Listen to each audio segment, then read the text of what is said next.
کیا صرف کلمہ پڑھنے سے جنت حاصل ہو جائے گی؟ اور اسی کی ایک ایکسٹینشن ہے اسی سوال کی کہ سورہ عنکبوت میں آیت نمبر 1 تا 4 میں اللہ تعالیٰ نے اہل ایمان کو کس حقیقت کی طرف متوجہ فرمایا ہے اور ایمان کا آزمائش سے کیا تعلق بنتا ہے؟ بسم اللہ الرحمن الرحیم الف لام میم احسب الناس ان يتركوا ان يقولوا آمنا وهم لا يفتنون وَلَقَدْ فَتَنَّا الَّذِينَ مِن قَبْلِهِمْ فَلَيَعْلَمَنَّ اللَّهُ الَّذِينَ صَدَقُوا وَلَيَعْلَمَنَّ الْكَاذِبِينَ أَمْ حَسِبَ الَّذِينَ يَعْمَلُونَ السَّيِّئَاتِ أَن يَسْبِقُونَا سَاءَ مَا يَحْكُمُونَ۔ ترجمہ ہے الف لام میم۔ کیا لوگوں نے یہ سمجھ رکھا ہے کہ وہ بس اتنا کہنے پر چھوڑ دیے جائیں گے کہ ہم ایمان لائے اور ان کو آزمایا نہ جائے گا، حالانکہ ہم ان سب لوگوں کی آزمائش کر چکے ہیں جو ان سے پہلے گزرے ہیں۔ اللہ تعالیٰ کو تو یہ ضرور دیکھنا ہے کہ سچے کون ہیں اور جھوٹے کون، اور کیا وہ لوگ جو بری حرکتیں کر رہے ہیں یہ سمجھے بیٹھے ہیں کہ وہ ہم سے بازی لے جائیں گے۔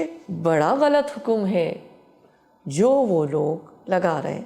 یہ دیکھیں اللہ تعالیٰ کے الفاظ ہیں، یہ ہمارے آپ کے کسی کے نہیں الفاظ، یہ اللہ کے الفاظ ہیں۔ اللہ تعالیٰ ہم کو جھنجھوڑنا چاہتے ہیں نا، اور ہمیں جو سوچنے پہ مجبور کرنا چاہتے ہیں۔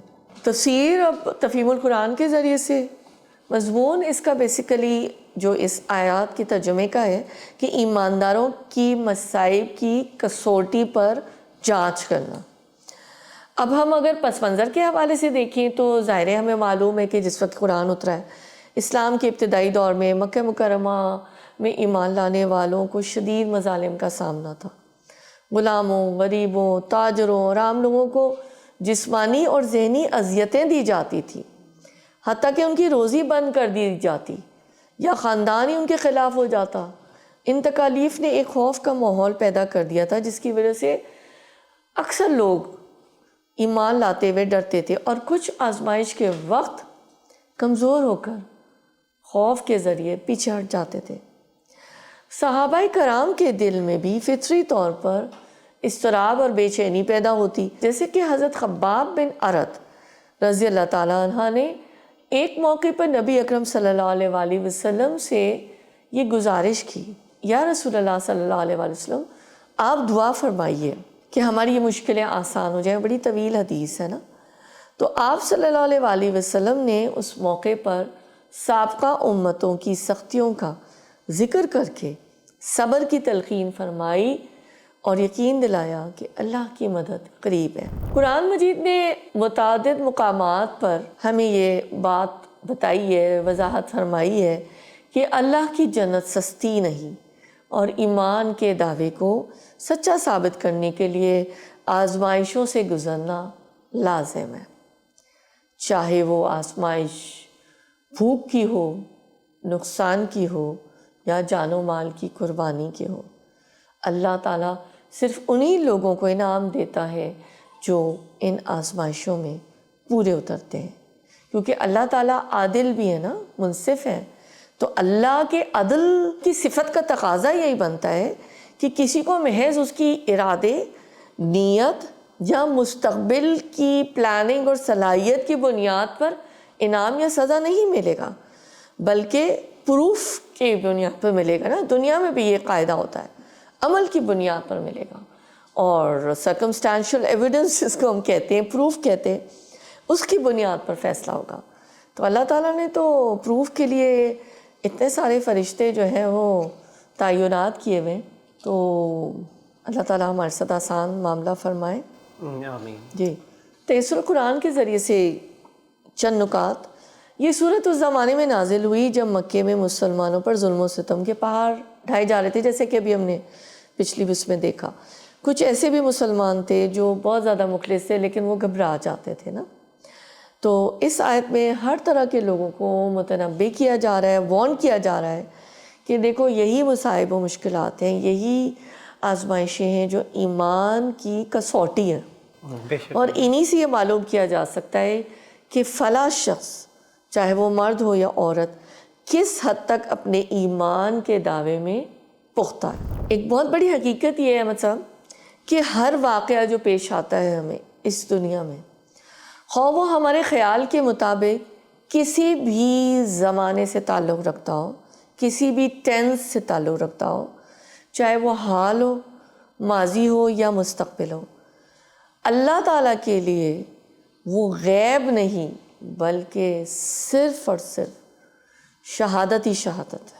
اللہ تعالیٰ کا جو علم ہے نا, اللہ تعالیٰ تو علم کا سچشمہ ہے نا, منبع ہے نا اللہ تعالیٰ تو. اللہ نور السماوات والارض مثل نورہ کمشکات فیہا مصباح, جو کچھ اس میں فلسفی بیان کی گئی ہے. تو آپ دیکھیں کہ قرآن جب ہم پڑھتے ہیں نا, اور خاص طور سے وہ لوگ جنہوں نے قرآن کی گرامر پڑھی ہوئی ہے, ٹھیک ہے, تو اللہ تعالیٰ مستقبل کی خبروں کو ماضی کے صیغے میں ذکر فرماتے ہیں, اس لیے کہ وہ انسانوں کے تجربے میں وہ چیزیں آ ہی نہیں سکتی, نہ آئی ہیں جو اللہ تعالیٰ مستقبل کے بارے میں بتا رہے ہوتے ہیں. تو اللہ تعالیٰ کے لیے وہ تو ماضی ہے.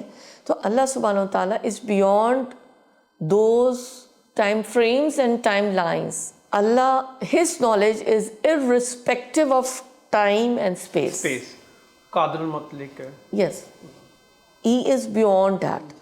So اسی طرح جب ہم قرآن میں مزید دیکھتے ہیں کہ بعض دفعہ مضارع کا صیغہ بھی آتا ہے. اب مضارع دیکھیں, جو لوگ گرامر سمجھتے ہیں وہ میری بات کو زیادہ اچھی طرح انجوائے کر سکیں گے, اور آپ لوگ بھی, کہ یہ ایک مضارع کا جو صیغہ ہوتا ہے یہ بھی دو ٹینس کو نومینیٹ کرتا ہے یا سمجھاتا ہے.